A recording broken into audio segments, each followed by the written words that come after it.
Blood and Stone, a chronicle of Zimbabwe's mineral curse. For centuries, this land has held a secret treasure, a resource so immense it has shaped history, fueled empires, and now, arguably, holds the key to the nation's survival.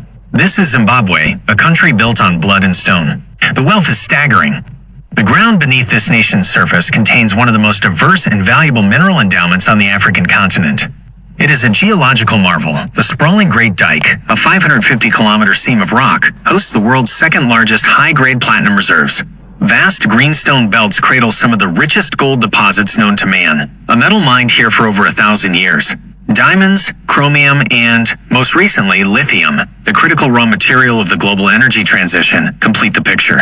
The sector contributes the vast majority of Zimbabwe's national export earnings. By all economic metrics, this nation possesses the natural capital to be an African economic powerhouse, a model of development and prosperity. Instead, the country suffocates under the resource curse, a paradox where immense natural wealth fails to translate into broad-based development. The citizens of Zimbabwe grapple with chronic poverty, hyperinflation, and a collapsing infrastructure, while the wealth flows out, bypassing the national treasury and the people who own the resource. The amount lost is horrifying. Some estimates of illicit financial flows, IFFs, driven by the mining sector, suggest the nation has lost over $32 billion between 2000 and 2020. This is not simply a matter of weak tax collection. This is industrial-scale looting, a sophisticated criminal enterprise operating with impunity. The most corrosive example of this plunder is the gold trade. Recent international investigations have exposed an alleged gold mafia, a transnational criminal network that facilitates the smuggling of vast quantities of the precious metal out of the country, often to hubs like Dubai. This network is reported to involve high-level political elites, security sector personnel, and international financiers. They leverage weak financial controls, shell companies, and sometimes diplomatic channels to move billions of dollars. The mechanics are simple yet devastating. Gold is bought with illicit funds inside Zimbabwe, smuggled out and sold legitimately abroad. The foreign currency earned is then laundered back through the central bank or used to finance luxury lifestyles and political patronage. The legitimate market is undermined, the national fiscus starves, and the profits, the money that should be funding hospitals, education, and development, vanish into private offshore accounts. The brutal reality of this resource theft was first forced onto the global stage by the Morange diamond fields in Chiadzwa. Discovered in the mid-2000s, the diamond deposits triggered an immediate rush, drawing thousands of impoverished artisanal miners.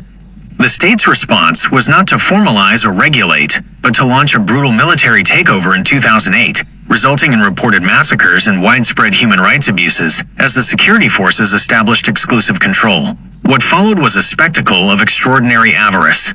Years later, a high-ranking official publicly confirmed that an estimated $15 billion in diamond revenue had been lost to looting and corruption. This staggering figure remains a painful testament to the cost of unchecked political greed, representing a generation of lost development opportunities. The Morange tragedy solidified the understanding that resource extraction in Zimbabwe often translates directly into violence and elite enrichment. Today, the rush for lithium presents the newest frontier for this familiar tragedy. As global demand for electric vehicle batteries explodes, Zimbabwe's deposits have become a strategic global asset, sparking hopes of an economic rebirth.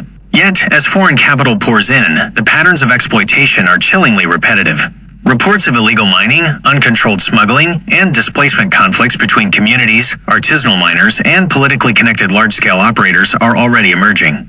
The government has attempted to ban the export of raw lithium to force local beneficiation, the local processing of the ore to add value, but without radical reform of governance and anti-corruption institutions. Such regulations often serve only to consolidate the resource in the hands of a powerful few who can bypass the rules. The human and environmental cost is borne disproportionately by the most vulnerable.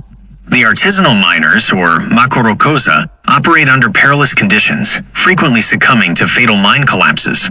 Their makeshift operations have become a source of profound social instability. The rise of violent gangs, like the infamous Mashurugwi, who use machetes and brutal force to seize control of lucrative gold claims, has terrorized rural communities, turning mining areas into zones of armed conflict and lawlessness. Environmentally, the destruction is catastrophic. The unregulated use of toxic chemicals, particularly mercury, to process gold, has led to massive contamination and siltation of river systems, poisoning water sources, jeopardizing agriculture, and creating an ecological time bomb for future generations. Zimbabwe's minerals should be the undisputed foundation of its prosperity.